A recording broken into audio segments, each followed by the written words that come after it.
first, we take off with our very own OmniTalk headline, and that is our recap of our trip to Madrid to see Zara's newest flagship store. And that's right, Chris. For all you loyal OmniTalk fans out there, the video is now live on YouTube and will be in the show notes as well, which gives you all a step-by-step look through what is, in our opinion, one of the best, if not the best, 100%. omnichannel retailing experiences out there. So some important things for you all to watch in the video if you haven't seen it already. We demo Zara's Pay and Go system, Yep. Chris buying the shorts that I think he's got on today, Zara's mobile fitting room reservation system, and also something called a parcel robot from Cleveron that automates in-store pickup in just seconds. But Chris, yes, Ann. what are your What are key my big takeaways? takeaways? What are people needing to get out of this video, because it's been blowing up on social? Like, what are your thoughts? Yeah, and I think it's important for us to cover this because, in social with a video, like you only have so much time to get across the points you want to make. And our job and what we like to do is actually go a little more in depth, particularly in the podcast format, where I think people are a little more apt to listen to that type of thing. For me, the more I'm away from it, God, we were there, 10 days ago now or something Only like that? 10 days. Yeah, it feels I know. I have no idea. I've lost track of time. But the more I get away from it, the more I just love it. Yeah. And there's 3 reasons why for that. I think one, if you look, it's just a faster Zara experience. Yep. Particularly by way of Pay and Go, Yep. which I love, and the parcel robot. Those are drastic step changes over the Zara experience that requires you to wait in long lines. Second thing I'd say, the use of RFID is so palpable throughout the store. Absolutely. That they've only scratched the surface on all of its capabilities in the long run. Particularly its use in the fitting room too, which I know is something you love. Yep. Which I'm anxious to see where they go next with that, because I think too. it could be super cool. And then third for me, it really was omnichannel. And I particularly call it the parcel robot for that, because people should know this. Those orders we placed, we placed from the U.S. Right. Via their mobile app. Yeah. Right? And we were placing them all the time. You could place them anywhere. You could be anywhere in the world. Right. But their mobile app worked in the United States Yes. to coordinate pickup in their flagship store in Madrid, which Yes. is something honestly kind of unique and kind of really special. And so, and it worked in seconds. We went there and the video is real. Right. You scan the barcode. That is how quick the package comes out. Right. It's amazing. But And we didn't get to show in that video either, but we ordered shoes. We ordered all sorts of shapes and size packages, I and think it's you ordered just cologne. yeah, everything can come maybe in a and hint out. to me, Ann. I don't know that I needed I need to Perhaps. smell better. I really think it's important that you call out the RFID capabilities too, Chris. I'm sorry, all of my friends at Lululemon and Nike and all of you I've been sending this video to, Right. because you already have the RFID enabled experiences.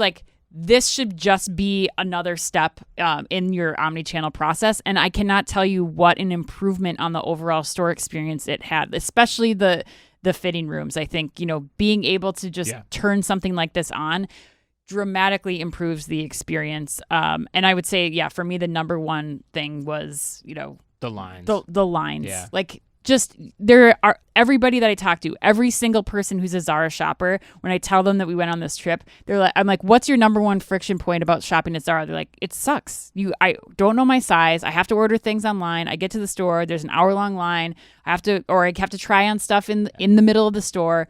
That stuff is all eliminated and executed perfectly. Which is a big deal at Zara. I mean, you're talking 10, 20 mintake of time savings. Right. At least. Right. At least. Right. Because we stayed in one Zara store where we were in line for 30 minutes. Yeah. To take back product and buy some stuff. So, all right, Ann, but we can't just leave it at that, because our good friends at the A&M Consumer and Retail Group, and rightly so, want to push us a little bit on our analysis. Okay. And I think this is great, and this is why I love working with these guys. And so Yes. their put you on the spot question this week is as follows.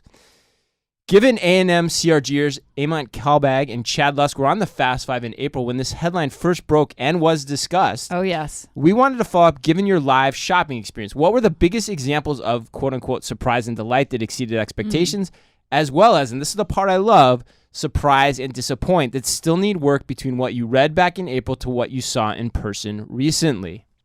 Okay.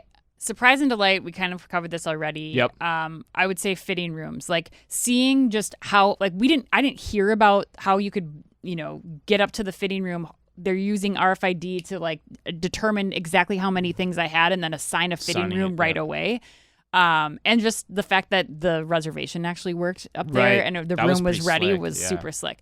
The only thing that I think I would change about this experience or that I was disappointed about is the returns process for the pickup. Like they do have an online returns kiosk, but it's in a separate spot. And so I guess I'd like to see Zara evolve the concept a little bit around, okay, I'm picking up my parcel here. Do I have 2 fitting rooms right there? Just curtains reserved for try on. And then can I submit a return right in the same spot? So it's all kind of like one experience, not disjointed throughout the store. That's a really good add. That would be my only critique, I guess. Yeah, having the fitting room architecture be part of like the parcel robot pickup experience to help aid in that, which they're already trying to clue you into like taking the stuff out of packages and for sustainability reasons. What about you though? What would you? I mean, my take was like, I think I've already covered the things I love, like pay and go and the parcel robot, blown away. And the parcel robot too, for those that we've said this on social media, but like we couldn't believe how many people were using it. Like we couldn't even shoot video. Like it was just that much a part of the average Zara customer in Madrid's experience. In 2 months, 3 months. Yeah, like this has only been live since mid-April. Right. Literally there was somebody coming up to it, every few seconds. Yeah. And it was nuts. But for me, the thing that when I say like how could it be better? Yeah. The thing about the pay and go experience where I still have to take off the security tags. That is still problematic to me. It's almost akin to me of like the, hey, missed item in the bagging, skipped item in the bagging cart or whatever the hell the phrase is, which I'm not saying right. But remove item from bagging. Yeah. Yeah. It's the same feeling that I had. And so I'm like, this has got to evolve. And so for my money, what I would like to see is one of two things. Either the way the tag can fall off with the scan. And once I purchase it, the tags just immediately fall off, which I know people are working on that. Or I'd love to see somebody go all in on RFID and say, let's have a controlled entry and exit where I either get in with my app or get in with my credit card, and we take those tags out of the equation altogether. We use overhead RFID arrays to monitor the inventory going in and out of the store. All the savings that you're going to get from tagging probably could pay for that to a large degree. Yep. That's what I want to see next. And I don't understand for the life of me why no one in apparel in a 2,000, 3,000 foot store. This is 82,000 square feet, and for perspective. Yeah. Why has no one tried this? Like Gap in your concept stores in San Francisco, try this. Right. I agree. Just do it. I think that's a great idea.